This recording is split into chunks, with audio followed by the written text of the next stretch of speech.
الله وبركاته. يا ربي بالمصطفى بلغ مقاصدنا واغفر لنا ما مضى يا واسع الكرم.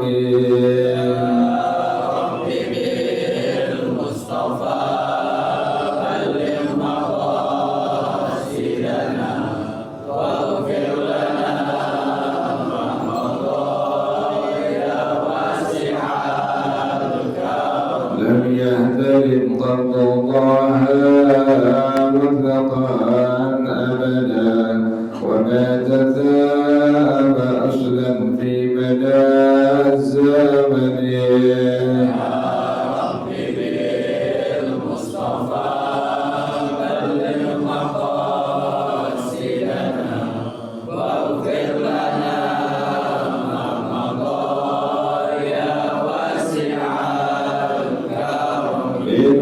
الدوام فلم تهرب وما وقعت ذبابة أبدا في جسمه الحسن.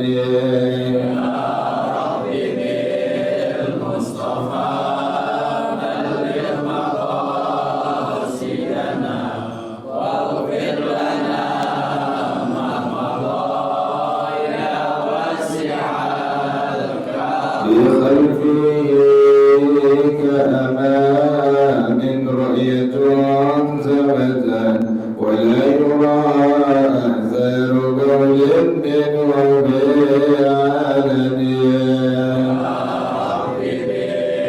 بالمصطفى بلغ مقاصدنا واغفر لنا ما مضى يا واسع الكرم. وقلبه لم ينم والعين قد نعست ولا يرى ظله في الشمس ضافاتني. يا رب بالمصطفى بلغ مقاصدنا واغفر لنا ما مضى يا واسع الكرم. كتفاه قد عنتا قوما إذا جلسوا عند الولادة سفيانا بما ختاتني. يا رب بالمصطفى بلغ مقاصدنا واغفر لنا ما مضى يا واسع الكرم. الخصائص فاحفظها تكون آمنا من شر نار وسراق ومن محن. يا رب بالمصطفى بلغ مقاصدنا واغفر لنا ما مضى يا واسع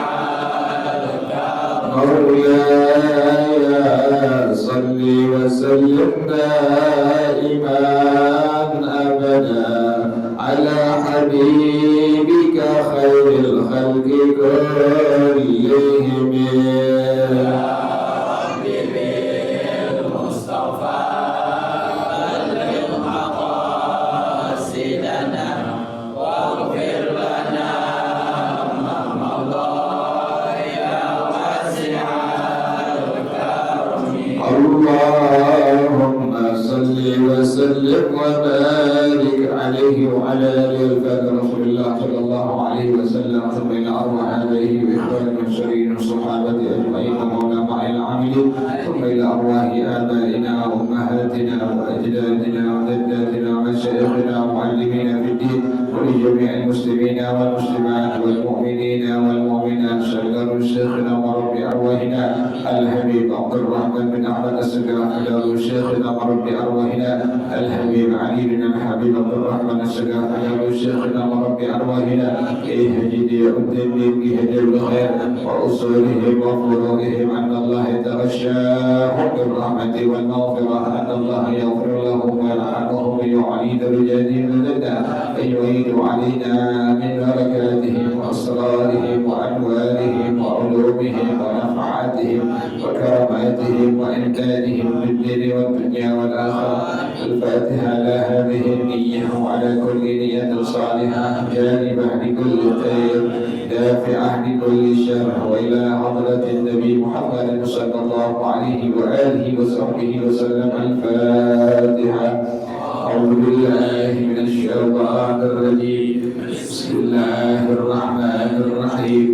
الحمد لله رب العالمين الرحمن الرحيم مالك يوم الدين إياك نعبد وإياك نستعين اهدنا الصراط المستقيم صراط الذين أنعمت عليهم غير المغضوب عليهم ولا الضالين آمين. اللهم صل وسلم على سيدنا محمد الفاتح لما أغلق الخاتم لما سبق الناصر الحق بالحق والهادي إلى صراطك المستقيم وعلى آله وصحبه حق قدره ومقداره العظيم.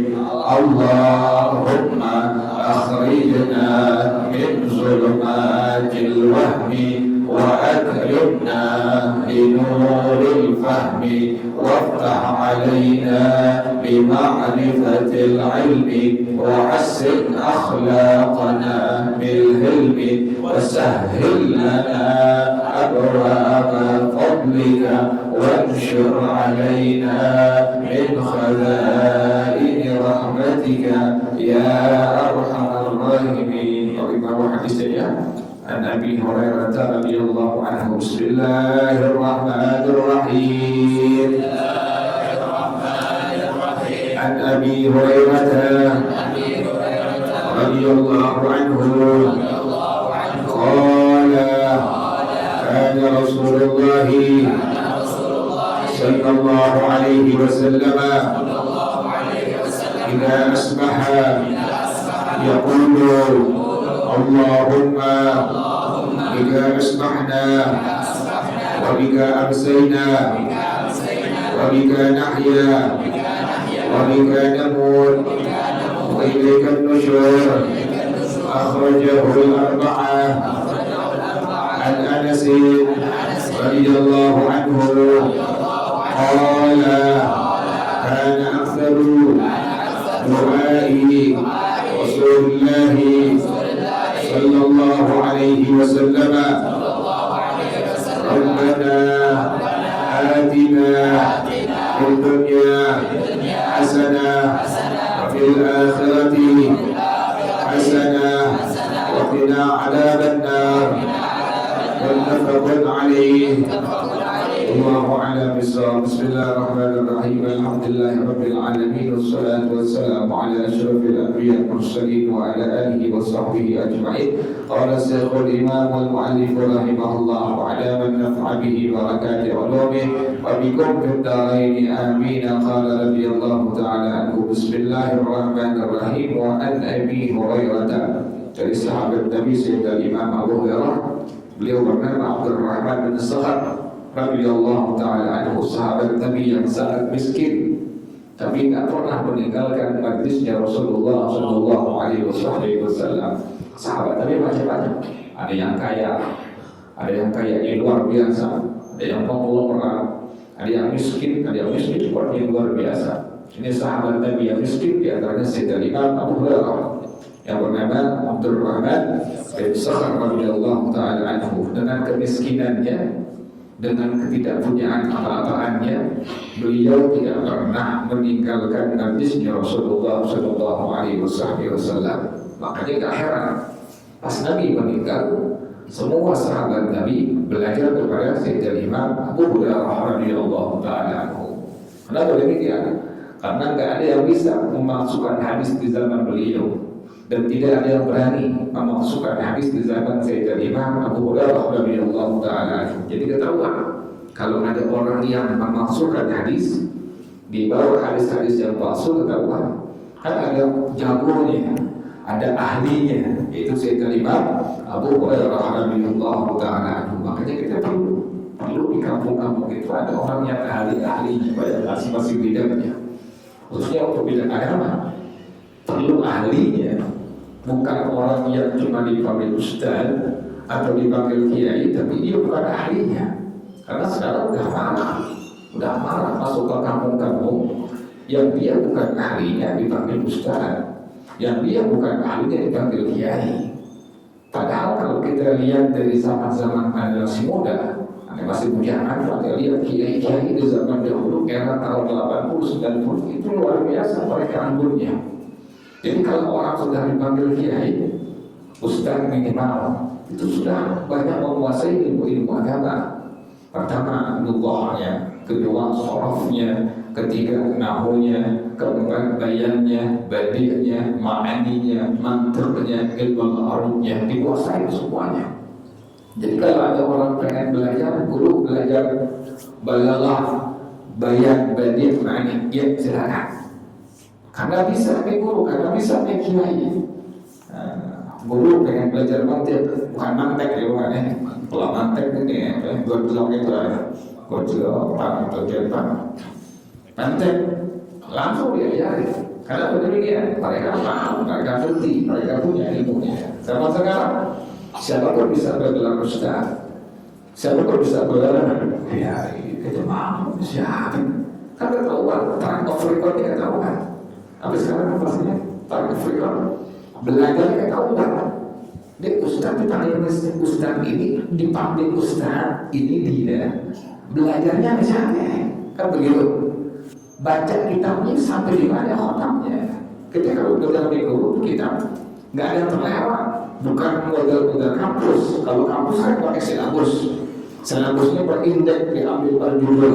Kalau di hadapan seorang alim, seorang kiai, tidak dibaca kitab dari awal, mukaddimah sampai akhir sampai khotam, seperti itu. Zaman sekarang sudah rusak, panggilan ustaz, panggilan kiai sudah rusak sekarang. Dan anehnya orang yang bukan ustaz, bukan kiai, kalau dipanggil dia bukan dengan panggilan ustaz, malah mesti disebut ustaznya. Padahal dia bukan ada, padahal bukan ustaz. Oh bukan pakai dal, ustaz ya.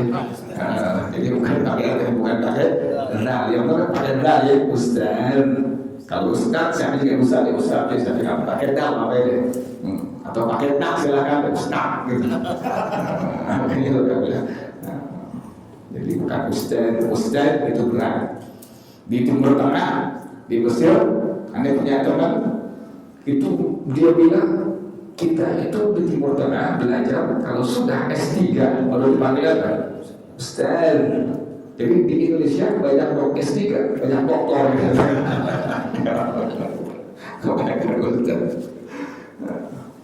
Jadi zaman alim masih muda, masih bujangan, masih tengah alim tuh. Kiai muallim yang hebat ilmunya luar biasa. Aneh aja Habib Ali. Aneh baca mantiq, kita hukum paham. Ali menerima Allah, Habib Ali dengar tak narang, tak asyik narangnya mantiq. Kan mantiq itu luar biasa sulit. Aneh baca balaghah, baca bayan badi' ma'ani di hadapan Habib Ali. Luar biasa asyik narangnya, memang ahlinya, memang jagonya, memang ahlinya. Jadi kita kehilangan sekarang figur-figur kiai ustaz yang seperti itu. Sampai di kampung-kampung sekarang, sampai televisi itu mereka bukan ustaz yang sungguhnya, bukan kiai yang sungguhnya. Kalau Jawa Tengah, Jawa Timur, Jawa Barat masih banyak tuh orang-orang alim yang masih banyak lebih banyak di sana tuh. masih ngumpul di sana. Jakarta sudah kecampur aduk. Jadi sahabat Nabi demikian. Sampai nggak ada yang berani apa tadi? Memasukkan hadis. Kenapa demikian? Ada ahlinya, ketahuan. Kayak sekarang Imam Nurdin bilang Habib Indonesia bukan apa? Habib di Indonesia katanya bukan apa? Bukan pasti keturunan Rasulullah. Tes dulu DNA. Astagfirullahaladzim. Tes DNA. Kan terpelihara sahamnya. Itu nggak sembarangan. Bin nggak sembarangan. Kalau orang tahu, oh iya ini anaknya, misalnya satu orang, kita karena sebenarnya apa? Kita orang Melayu, bukan orang Arab, bukan Arab. Karena sebenarnya apa-apa yang berada di atasnya. 3 udah hebat, 4 udah hebat. Kalau Habib kan sampai Rasulullah SAW itu terjaga nasabnya, nggak sembarangan. Disebutin bin nggak sembarangan. Kalau kita kan atas kita udah kita tidak sampai. Luar biasa berani. Dibilang Habib dalam Indonesia itu bukan asli keturunan Rasulullah, cuma tes DNA Allah secara ilmiah. Itu luar biasa sekarang begitu. Udah dibahas sih, udah jadi masa nasional sekarang udah dibahas. Dan mesti ada ahli itu yang mengkantor itu semua. Mesti ada ahli yang apa? Yang mengkantor itu semua.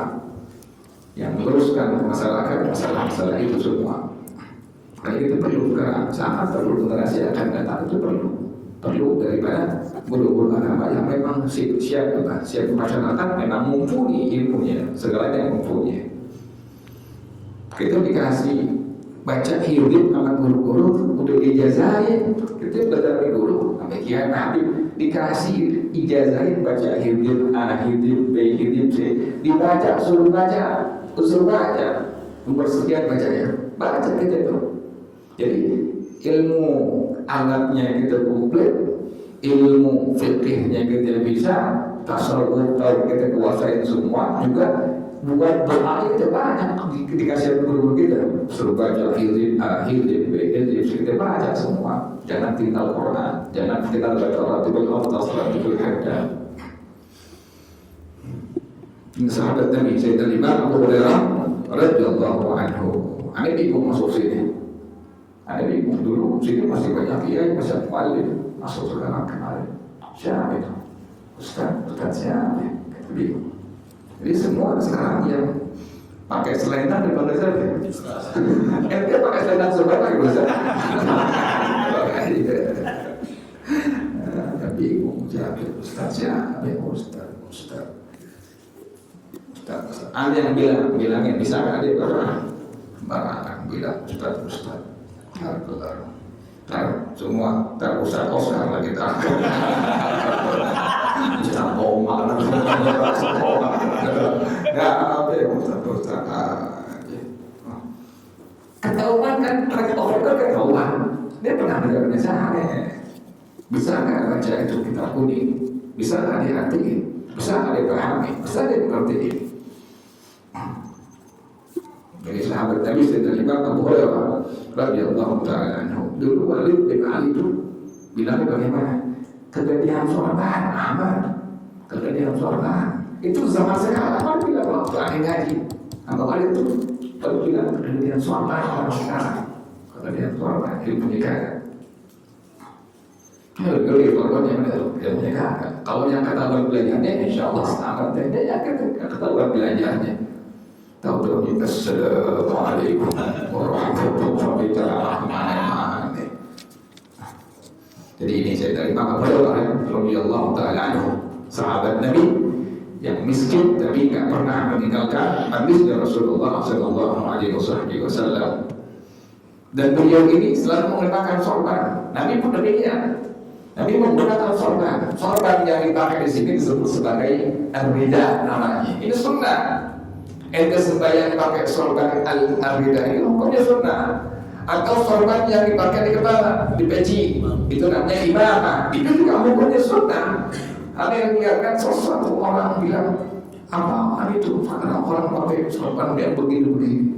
Allah dia nggak tahu itu sunnah, itu merupakan pakaian yang sunnah daripada sunnah Rasulullah SAW. Istihza bis sunnah, meremehkan sunnah, memperolok sunnah ada hukumnya, hukumnya kan ada, perolok. Apaan orang sekarang pakai sarung yang begini, contohnya kayak gini, yang begini. Allah, bukannya jadi jelek itu lihat orang kan jelek, nggak ada cahaya ibadahnya kepada Allah Subhanahu Wa Taala. Bilang menghinakan apa? Menghinakan sorban yang dipakai di kepala apa? Pakai gini, nyala Habib kayak yang pakai apa? Yang pakai sorban. Sorban merupakan imamah yang di kepala di peci sunnah. Atau sorban yang ada di pundak kanan kiri tidak hukumnya apa? Hukumnya sunnah daripada sunnahnya Rasulullah SAW. Makanya ini sering bilang baca kitab banyakan, jangan baca kitab guru ente-ente, baca kitab banyakan. Buya Hamka dulu kan nggak baca tahlil, nggak ngadain haul. Itu tak Buya Hamka kan? Rahimahullah itu beliau nggak tahlilan, nggak bikin haulan. Tapi satu waktu beliau bikin tahlil, bikin haul. Satu orang ada kepada Buya Hamka, Buya dulu bukan nggak bikin tahlilan, Buya dulu bukan nggak bikin haulan. Iya, kata Buya, dulu waktu saya baca hanya satu kitab saya, tapi sekarang saya sudah membaca kitab 100 kitab lebih. Saya bikin tahlilan, saya bikin haulan. Jadi semakin luas ilmu seseorang, semakin dia membenarkan pendapat orang lain. Sekarang itu banyaknya semua disalahin, ziarah kubur, kemudian ngadain maulid, semua dibilang bid'ah, semua dibilang sesat, semua dibilang kufur, semua dibilang musyrik. Jadi sahabat Nabi Sayyidina Imam Abu Hurairah radhiyallahu taala anhu, beliau mengatakan, "Kana Rasulullah sallallahu alaihi wasallam idza asbaha." Ini panitia mana sih pada maulid. Pede. Saya maulid pada. Lagi sakit. Baca maulid banyak ya. Banyak dari maulid panitia aja. Ngaji kagak tadi. Aneh yang ngomongnya. Maulid tadi datang tadi hadir. Bikin panitia belum ngaji kagak. Yang paling penting ngaji. Yang paling penting apa? Paling penting ngaji. Lu ngaji kagak. Cuma maulid dong gede-gede. Maulid kagak. Ngaji kagak. Aneh yang bilang. Iya, dengan sekarang orang disuruh maulid, suruh tahlil, baca maulid, ngajinya ke iya. Itu bukan anti maulid, aneh nggak anti maulid, aneh nggak dari maulid. Tapi maulid itu sebagai apa? Sebagai pentas kita lagi lemah nih, kita punya ibadah, imam dicas pakai apa? Maulid. Jadi ibadahnya makin bagus, baca Qurannya makin bagus. Hadir pengajian yang paling penting makin bagus, makin maksimal.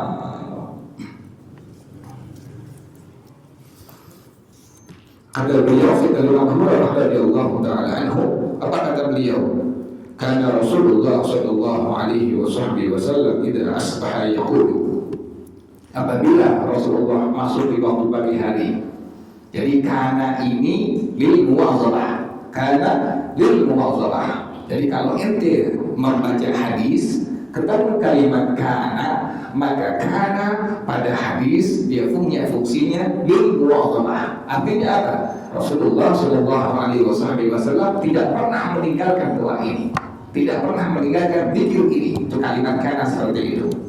Ada sekali Imam Abu Hurairah radhiyallahu taala anhu, apabila Rasulullah masuk di waktu pagi hari, beliau mengatakan kalimat Allahumma bika asbahna wa bika amsayna wa bika nahya wa bika namut wa ilaika nusyur. Ini kalau ente baca Al-Ghurtul Latif ketemunya. Kalau ente yang suka baca Al-Ghurtul Latif yang dikarang oleh Al-Imam Al-Habib Abdullah bin Alawi bin Muhammad Al-Haddad radhiyallahu anhu, ketemu di kalimat Allahumma bika asbahna wa bika amsayna wa bika nahya wa bika namut wa ilaika nusyur. Sunnah dibaca di pagi hari, juga dibaca waktu sore hari, petang hari. Kalau sore hari diganti wa ilaikal masir, ya. Kalau di pagi hari wa ilaika nusyur. Allahumma bika asbahna wa bika amsayna, wa bika nahya, wa bika namut, wa ilaika nusyur. Kalau dibaca di waktu pagi hari. Kalau dibaca di waktu sore hari dibaca Allahumma bika amsayna wa bika nahya wa bika namut wa ilaikal masir. Itu dua bedanya itu ya. Jadi kalau di waktu pagi hari dibaca Allahumma bika asbahna wa bika amsayna wa bika nahya wa bika namut wa ilaikal nusyur. Kalau di waktu sore hari dibaca Allahumma bika amsayna wa bika nahya wa bika namut wa ilaikal masir. Hadis yang berikutnya an Anas radhiyallahu taala anhu qala, dari Sayyidina Imam Anas bin Malik radhiyallahu taala anhu, ini sahabat Nabi, anak muda yang orang tuanya Sayyidah Ummu Sulaim menyerahkan langsung beliau kepada Rasulullah sallallahu alaihi wasallam. Serahin kepada Nabi.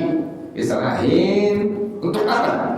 Biar dia ngaji, belajar juga berkhidmat kepada Rasulullah sallallahu alaihi wasallam. Maka para ulama, kita punya guru-guru mengatakan dasar inilah maka dianjurkan bagi orang tua yang anaknya pengen ngaji disunnahkan untuk apa? Menyerahkan datang kepada siapa? Guru-guru agama, guru-guru ngajinya sunnah. Jangan tuh anak datang sendirian, pulang nggak dijemput, pulang pagi nggak dijemput, pulang nggak diantar, gimana tuh? Hilang begitu itu anak tuh, ngaji datang sebentar, besok hilang aja udah. Kesian guru agama, maka sunnah demikian. Sunnahnya kalau kita anak kita ngaji ke satu guru agama, kita tahu nih gurunya siapa ini, langsung kita datang ke rumah guru, serahin, guru saya serahkan ini anak. Dulu begitu kita ke orang tua kita begitu ya. Guru itu siapa nih? Ketahuan sekarang itu kan ada satu dua orang guru agama yang udah ngajar ngaji tuh. Orang tua kita masih apa? Nyerahin anak-anak kita ini kepada guru-guru aja kita. Ini guru saya serahin anak saya itu buat saya kepada guru. Sekarang begitu lah sekarang. Sekarang ada anak udah datang nggak di apa? Nggak diantar pulang nggak di jemput ya. Sekarang begitu ngaji.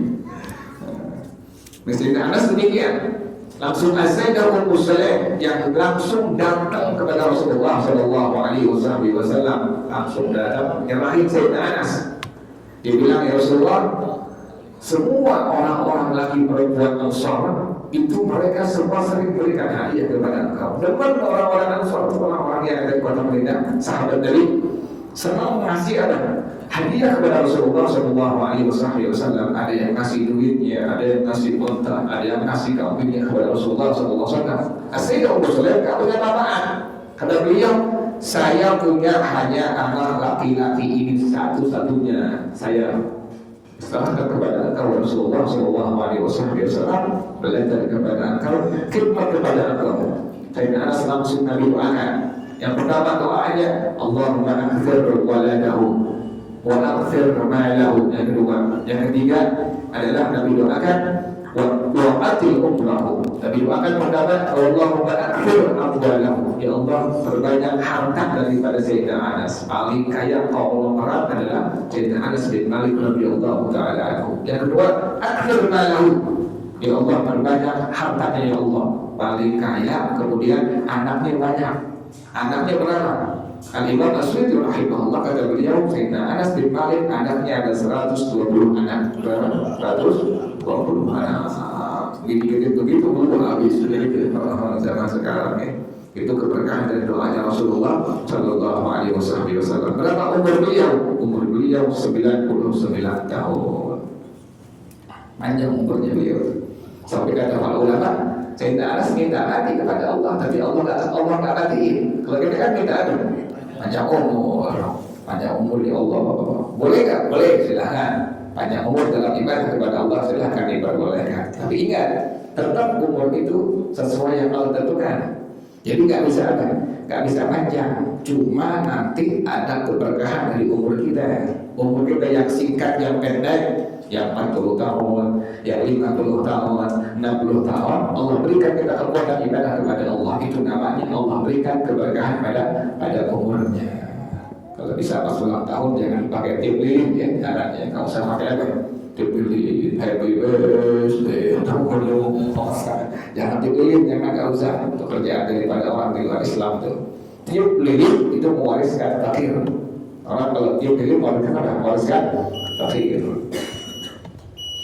Kata Sayyidina Anas bin Malik radhiyallahu taala anhu, kan aktsar doa Rasulullah sallallahu alaihi wasallam adalah seringkali doa yang Nabi baca apa?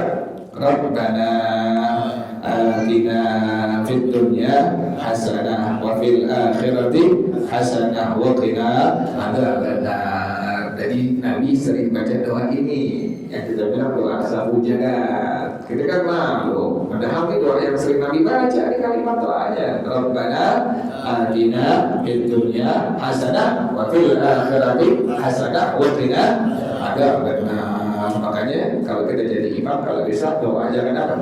Jangan panjang-panjang. Doa ini baca udah biar makmum juga yang ada kegiatan ini bisa cepat-cepat pulang. Jangan doa macam-macam dibaca.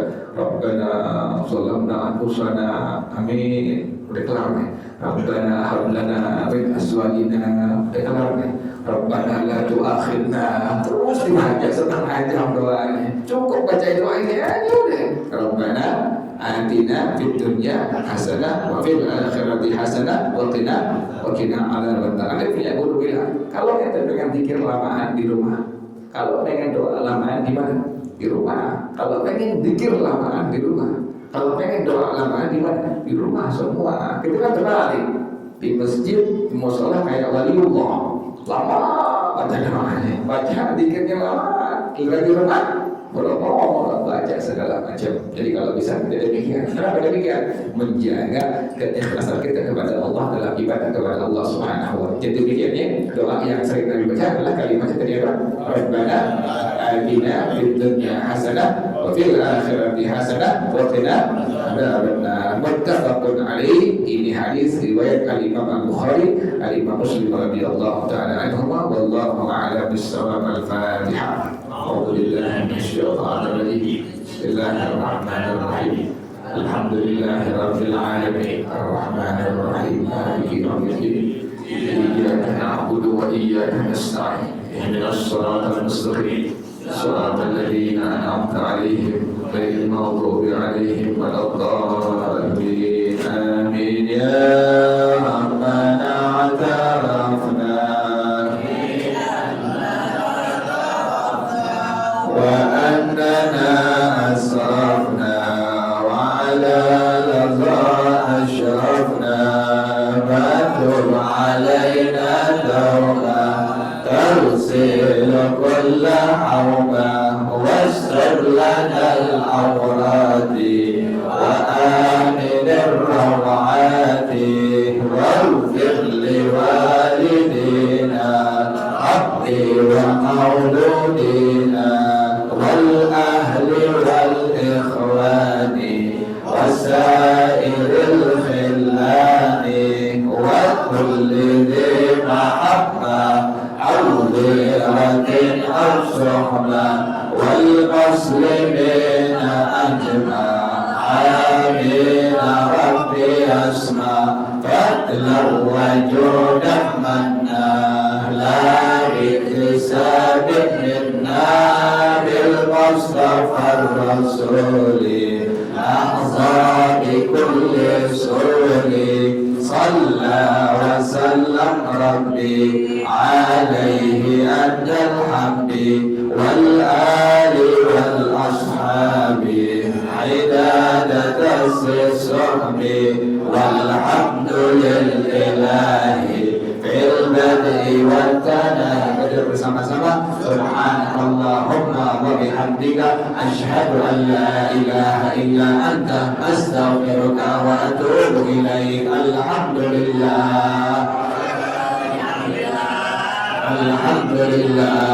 ala barakatillah. Alhamdulillah hamdan yuwafi ni'amahu wa yukafi mazida. Walhamdulillahi rabbil alamin. Ya Rasulullah salamun alayka ya rafi'a syani wa darajih. Ya Rasulullah سلام عليك يا رفيع الشان والدرج يا رسول الله سلام عليك يا رفيع الشان والدرج اللهم صل وسلم وبارك عليه وعلى آله والسلام عليكم ورحمة الله وبركاته.